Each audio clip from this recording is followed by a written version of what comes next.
Ladies and gentlemen, welcome back to the Crypto News Podcast. We are buzzing as always, guys. My apologies if you hear some banging and ringing and drilling in the background. I'm in Argentina. I'm at an Airbnb. The host sort of sewered me. I'm not going to lie. I'm not a rookie. I'm a bit of a vet at this stuff. I always message the host and I say, hey, is there construction? Loud, noisy neighbors, the whole 9 yards. She promised me no construction and sorry to say it, but she was fully fugazi. All day long, all you hear is boom, boom, boom, boom, and drilling. It's terrible. So a couple more days in this Airbnb and then we are gone. But if you guys hear any banging and drumming and all of the like, my apologies. I will mute myself every time I'm not speaking here. Enough about me. Super pumped to have today's guest on the show, Saneel Sreeni, coming in hot today, head of special projects at the one and only Ritual Foundation, where he broadly runs ecosystem strategy and go-to market for, which you guys know, Ritual Chain. Prior to this, he was on the founding team of Ritual Labs and the investment teams at Dragonfly and Polychain. He also did ML and AI at large logistics companies before entering crypto and is a partner at Accomplice. Saneel, welcome to the show, mate. Pumped to have you on. How you doing this afternoon? Good, man. I'm excited to be on. I know we had a bit of time scheduling, so I'm glad we actually finally got time to talk. And I've had friends on the pod before, like Spencer, who I think you interviewed from Theory. So Love it, love I'm it. excited to join them here. Let's do it. Pumped to have you on. I mean, let's just go right into it. We talk a little bit about what happened almost a week ago today, Friday. I'll never forget where I was. Thankfully, I'm not a big leverage guy, so I didn't, have any crazy issues personally. Tons of friends lost millions of dollars. We still don't know the full network effects of what happened. We don't know if funds fully went under. We don't know if market makers fully went under. It's still all sort of coming out. How wild was Friday in your eyes? And are we in the same boat, mate? Will you remember where you were that day forever? Yeah, I mean, I remember actually very vividly. I mean, Friday was really wild, right? Like it was probably like at least half the scale of something like an FTX or Luna, just done really quickly. So I don't even know if people have even had time to like internalize it. I mean, you start to see this in the order books right now, right? There's still MMs coming back online. There's sort of a low volume bleed for a lot of altcoins. Bitcoin and Ethereum are holding strong because they have just the providence of being so early and they have a big institutional bid. For me personally, I remember I was in a meeting and I was at home and I actually did have a few leverage positions on, and Trump released the news and the price was sliding, and then I started seeing it slide really fast. And so when you see that, my gut as someone who trades a bit was the market reaction was a lot worse and delayed to the Trump tariff news announcement than I initially thought, because I, Yeah. put those longs on after there was already a bit of a tariff dump. What I didn't know was that it was like a market structure issue, and that, collateral was going down on exchanges, and you had a bunch of these entities that had margin call books blowing up. So luckily I avoided the worst and then, made a little bit of money along the dip, which I then gave back to the market when Trump decided that he wanted to tariff seed oils, and there was an overnight nuke. But from a longer term perspective, I think it's revealed a number of things. First, it's actually good that we had a leverage flush. I think people will be a lot more careful about leverage, right? I agree. That gives us a bit of a reset, gives us a bit of an excuse for people to take time off the market. I think people are really exhausted after 9 months of headline and like a euphoric 2024. And so typically, like, while people were calling for a very bullish Q4, we'll see. You kind of have to play the market in front of you. The removal of all this leverage in the system is probably good just for like the longevity, right? Because you don't have it associated with any other like major blowups or whatnot. And a lot of exchanges were obviously had issues, but were like surprisingly still semi-robust. And two, I think it puts us in a very interesting place where more and more it hones this question of, when you look at the aftermath, where does the bid for an alt token come from, right? What tokens are actually good? Spooky. That was Yeah, spooky, man. yeah, it was very spooky. A lot of the alts had like the worst wicks and liquidation. But even in the recovery, right? Like a lot of alts obviously got gapped up to like mean reversion and people buying these alts on discount. But now we've sort of seen a slow bleed from like that sort of reverted prices that we haven't really seen in Bitcoin or Ethereum. And we know where the flows come in there. The net marginal buyer is quote unquote TradFi, right? When with something like Hyperliquid, you have assistance fund that's buying back with the volumes, right? Yep. Yep. For other alts, right, the question becomes, where does that net marginal bid come from in the worst case, right? And there's a category of like Bitcoin ETH and even things like, funny enough, XRP and Cardano, where those alts have sort of bid that's external to crypto, right? Like even XRP Yeah. and Cardano, there's weird institutions in Asia and stuff that are like bidding these coins. But then you have other alts where there really is no clear bid in sight, right? And that should be a good moment of reckoning for anyone that's looking to launch a new L1, new protocol, etc. On thinking about what does it mean both from like a medic engineering perspective, but also from a utility perspective, such that there is this net external buy pressure on crypto and not just a rotation of like speculative like risk on capital. Obviously, it's really Mm, hard to isolate that, but in order to be insulated on the downside or the aftermath of events like this, that's really the question people should be asking themselves. well said. Let's jump into the current L1 landscape. You just, I've read your stuff, seen the talks. You have a good hot take on this, which I like. The L1 consolidation thesis and how most L1s won't survive. I agree with you on this. I think more so in the second part. I do think there will be a day, I don't know when it happens, but I do think there will be a day when a lot of the VCs who funded a lot of these L1s fully exit. And I think there will be an absolute bloodbath. And unfortunately, to the teams like the Barachains, who raised hundreds of millions of dollars, launched at $1 billion valuations, absolutely nothing happened with it.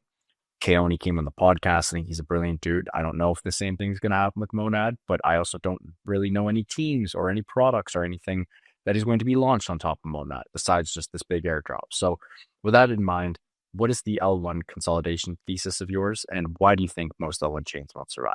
I think that when you go back and look at like a history of L1s, the things that ended up being really sticky were first movers to a new paradigm, right? So Yeah.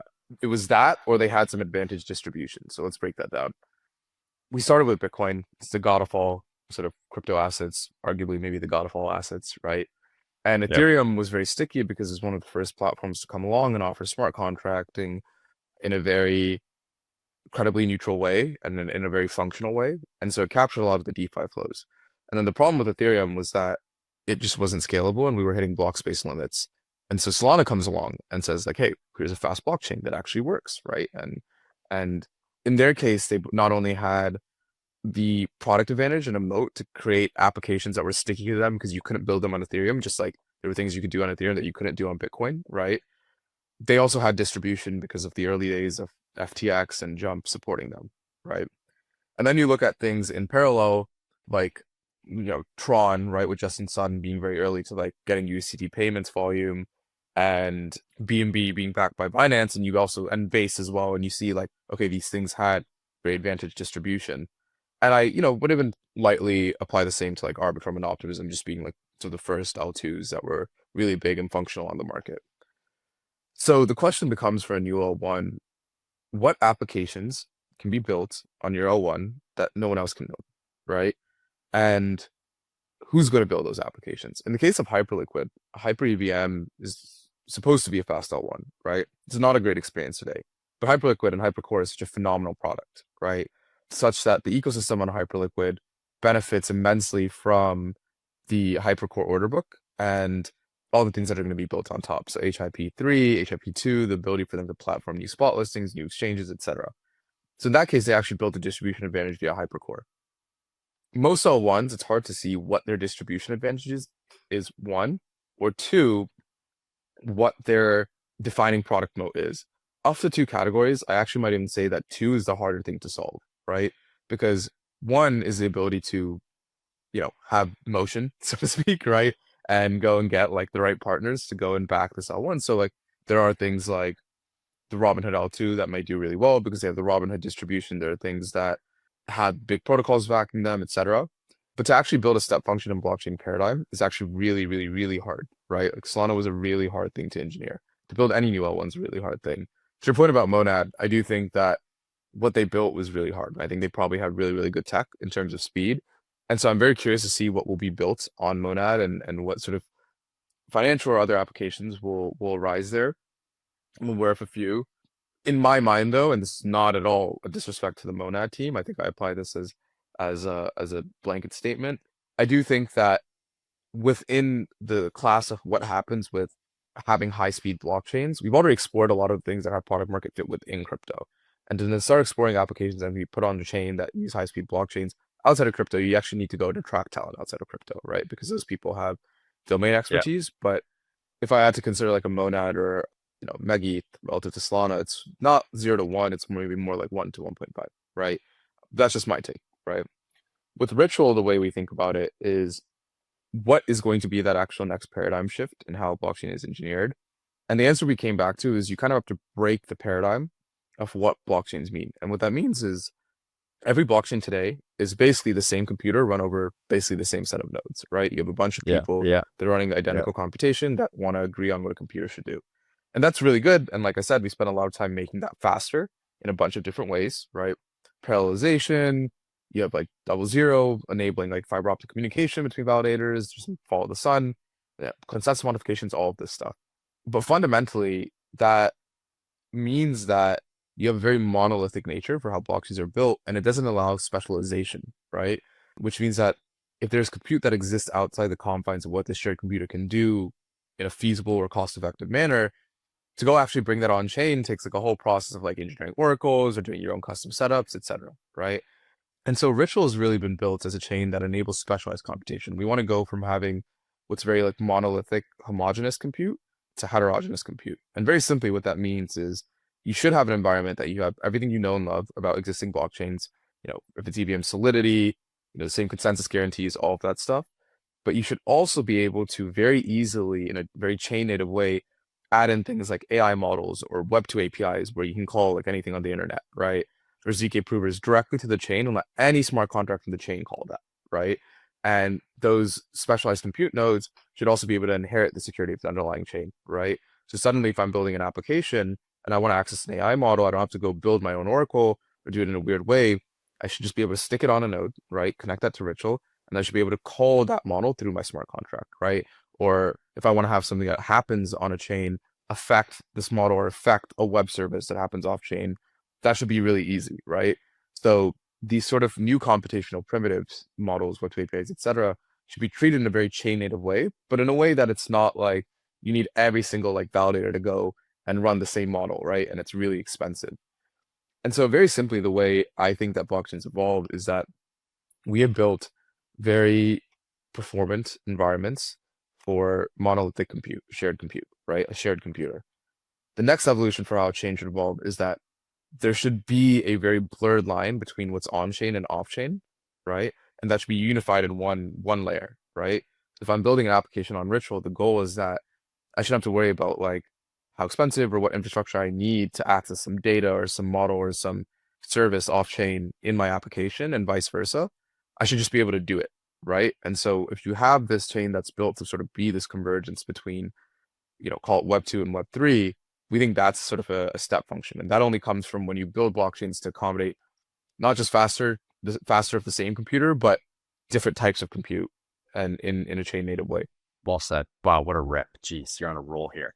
How is I could be wrong here, but your guys' sort of big thesis and goal is to become the sovereign execution layer for AI on the blockchain. There's a couple teams popping off.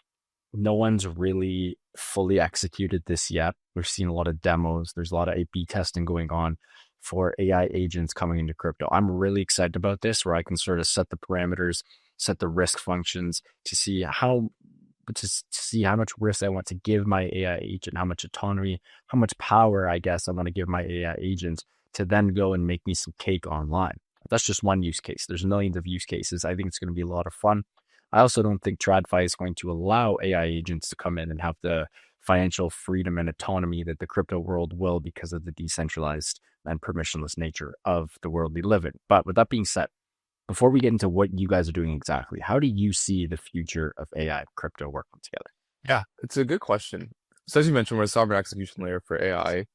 The reality is the Ritual today, which I'm very excited to explain the expanded vision soon, is actually a lot more than just that, but AI is still very core to what we do because that's our genesis. Mm. And we have seen the evolution of what's interesting in the space, right? Many of our founding team were very early to BitTensor. In fact, helped get it spun up.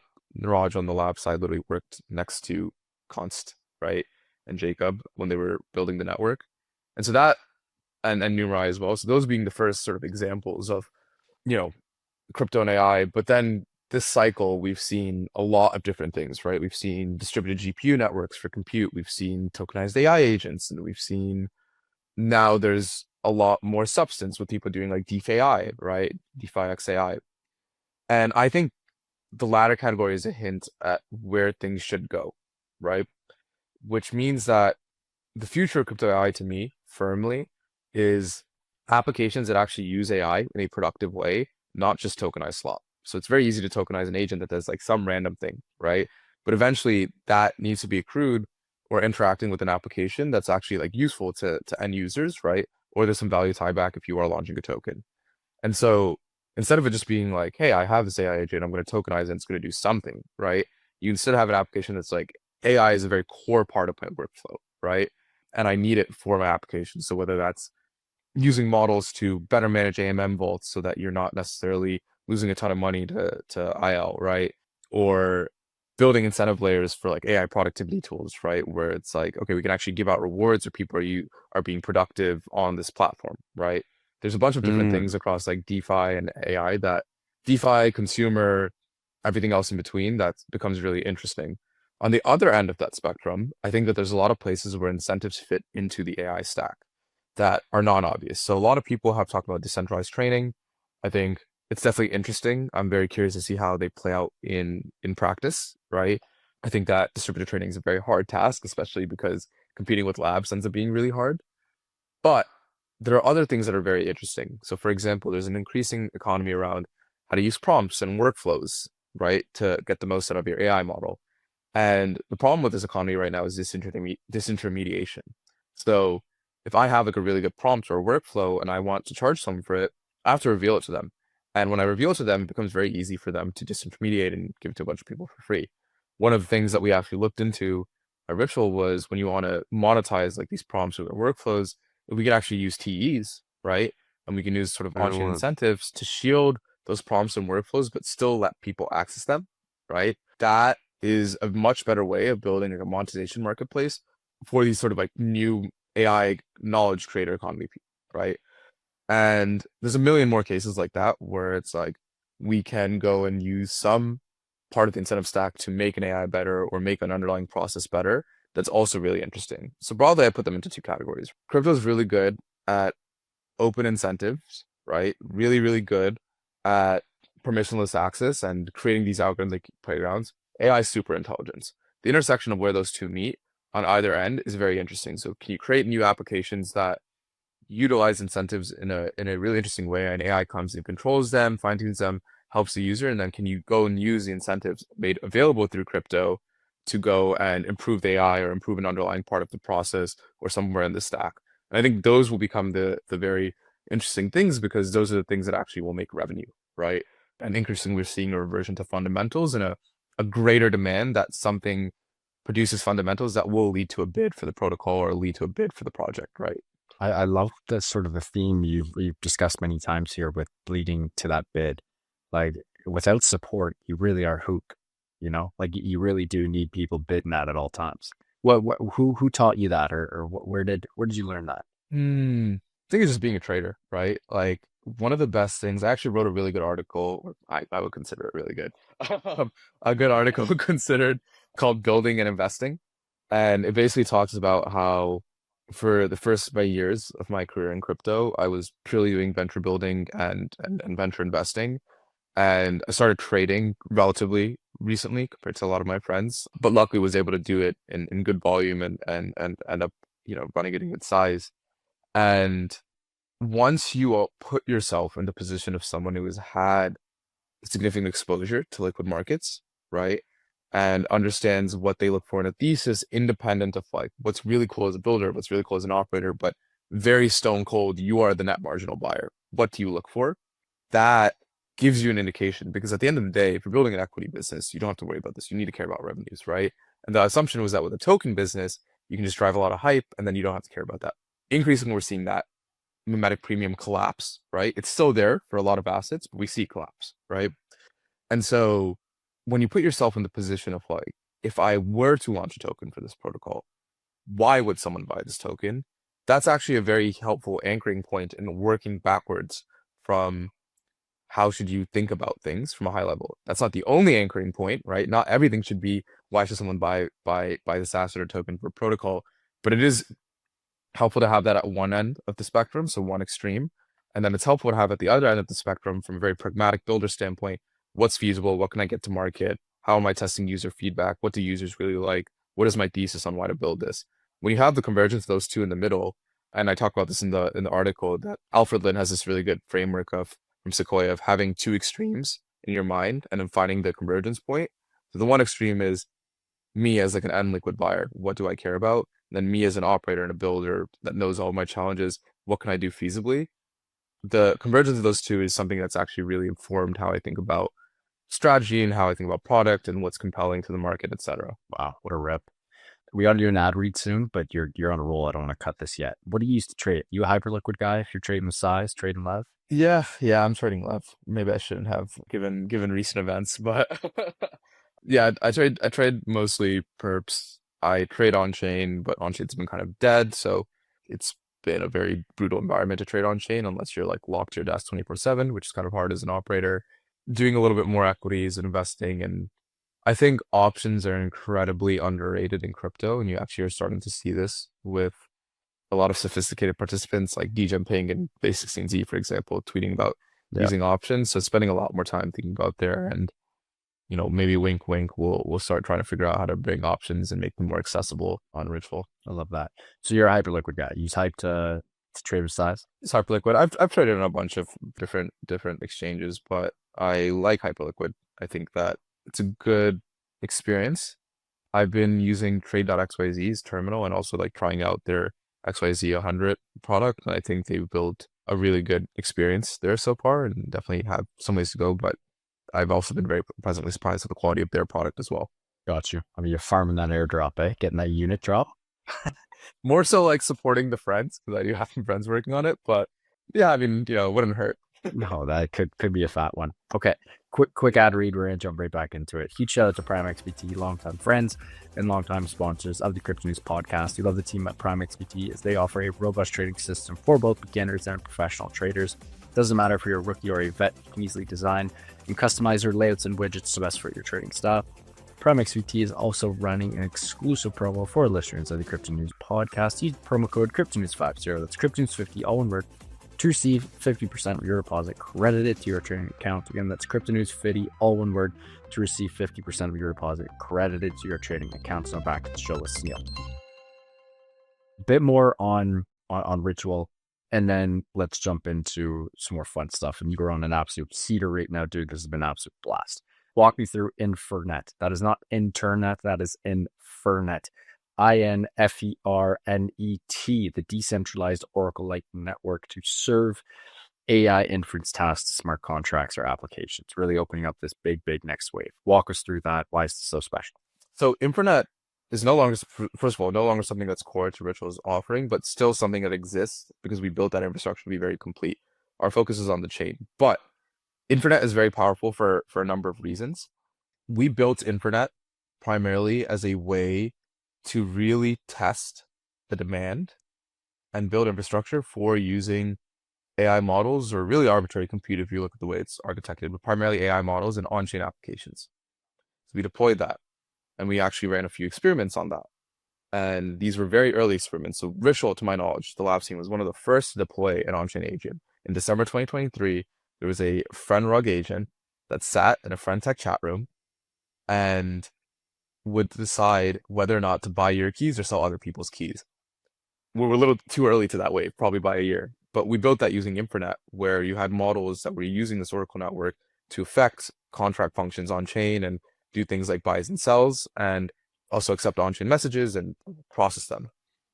So Infernet was this Oracle network that we built to basically go validate that this was something that was interested. And we actually saw a lot of teams prototyping it, using it, liking the product, started processing inferences on it. The reason that we decided eventually that we needed to go build our own infrastructure was that when we were using other infrastructure, as you do with an Oracle, there's a lot of UX issues in terms of multi-transactions, fees, pricing, UX, etc., that we felt was more onerous than it had to be. So when we spent time looking into what would we have to do to solve those set of problems, we realized that being able to enshrine functionality like that, the ability to call models at a base infrastructure layer, would give us a lot of flexibility over a lot of different things, from pricing to the interface for it to the US.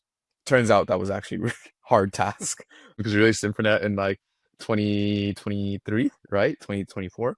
And once we realized that, we started working on the chain, and it's taken some time to build that. But yeah, Infernet was very much our first foray, and we did actually get a decent amount of usage on it. I think we processed like a good amount of inferences and a good amount of network calls.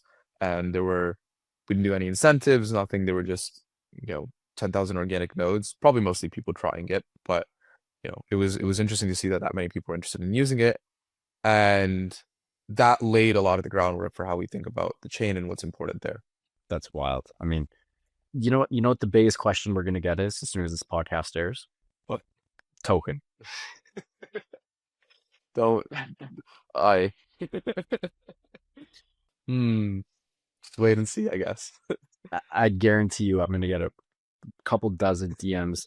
Hey, is this the ritual? And it's gonna be some ritual coin on Coin Market Cap or Coin Gecko. There's no ritual Hey, token there. did Saneel tell you about the token coming out? It's like, one, no, and if he did, you think I'd tell you? Like, buddy, what are we on about? So I guarantee you, because this has been a fire episode, and a lot of people are gonna ask. Look, this has been an absolute treat. Before we go back to the fun stuff here, the non-ritual stuff. Anything else? Any news popping off? Anything you can share with us, ritual related, or just keep an eye posted? So Twitter, I would socials, I would really follow both the foundation and the Ritual Net accounts, and I would definitely hop in the Okay. Discord. Those will be the first places where we post new updates, and there may be a lot of new updates soon. I think Okay. that as a team, we've been very quiet. I want people to bear in mind that Ritual is a team that's been around for multiple cycles, right? And we have people that have created some incredible outcomes, or been part of incredible success stories. I mentioned Niraj earlier. Niraj was also one of the first person to seed Polymarket, which is now a $9 billion company, right? That and many Yeah. more. And I've been very fortunate to be an early investor in similar companies, and work with friends. And so we have people who have traded massive size, etc., all on the team, from everything from the AI to having premium AI researchers on the labs and that worked at like Google and Microsoft, etc., to even how we think about markets, to having people that were dedicated market makers and traders, to you know core blockchain engineers, to everything. We have built the team to make sure that we have the best people in every category. And Ritual is very much the condensed sum of that, though our team's experience doing sort of a little bit of everything in crypto, and trying to do it really well. And so we've been quiet because we always believe that you should talk when you have something to talk about, right? So we hopefully will be able to showcase to that world very, very soon. And I would just make sure that you stay posted on socials and on Discord, because that'll be the first place that we do it. Second of all, a lot of my job is working with the most talented builders out there. And we are very blessed to have the trust, even though we're not very loud yet, of some incredibly talented teams, which I will be a lot more public about those teams in very soon. And I want to thank them. But if you are someone who's thinks that you are the best in the world, or something, or you have access to something that no one else has, and you want to go build something around it, you should hit me up. I think there are very few teams in the space that we better to platform you on our infrastructure than Ritual, given that not only do we have a very differentiated chain, we also have maybe now at this point like 2 to 3x partners at VC funds and ex founders just at the foundation, not even including the labs, that have seen the full life cycle of company formation to exits. So yeah, come talk to me. Wow, what an happy. Any hot takes before we let you go here, mate? Should we look out for any trends? Are we going to see more pain? Your episode's going to air a week today. Yeah. It's going to air on the 23rd. What do we got? Anything for us? Any hot takes? I'm really hesitant to make any market takes right now, just because Trump could reverse it with I think that we could keep going up for sure, but maybe a cool off top is really needed. One really sobering stat that I don't think we're overheated, but one of the fellow partners at Accomplice shared with me yesterday, because he also does a lot of liquid market stuff, was credit card debt is at an all-time high. And for me, that was like a very splash in cold water. And after this big leveraging event, and knowing that the bid that leads Bitcoin and ETH is Wall Street, and consumers may not have any more money to spend, right? Or it's going to equities, because at least in equities you can make like 2-3x and even more than that with options, and then without having like crazy like events like Friday. The question becomes, who is the net marginal buyer for coins, right? And so to your point about L1 or app condensation, we will see continued consolidation into a few high quality names. But the next wave of crypto very much is this going to be this convergence between what's in crypto and what's very real, right? Whether it's like tech industries or Wall Street, etc. And so I know people want a really big alt season. I do too, personally, right? But I wouldn't be surprised if we have to wait a very long time for it and it won't be a rising tide. I don't know if we'll ever get a rising tide lifts all boats type of environment for a very long time. Wow. I don't say this often, but this is one of the bigger bangers we've had on the pod. So I really appreciate you coming on. Definitely got to have you on for round 2. And if you're by any chance going to be in Argentina for Dev Connect in mid to I will let you know. Yeah, hit me up. That'd be a treat. Before we let you go, mate, please let us know where we can find you personally, where we can find Ritual, where we can find Accomplice, where we can find all of your things online and on socials. Yeah. So for me, best place is Twitter. It's at SANLSRNI. So it's basically my name without the E's. And then for Ritual, the Ritual Foundation is at RitualFND or ritualfoundation.org.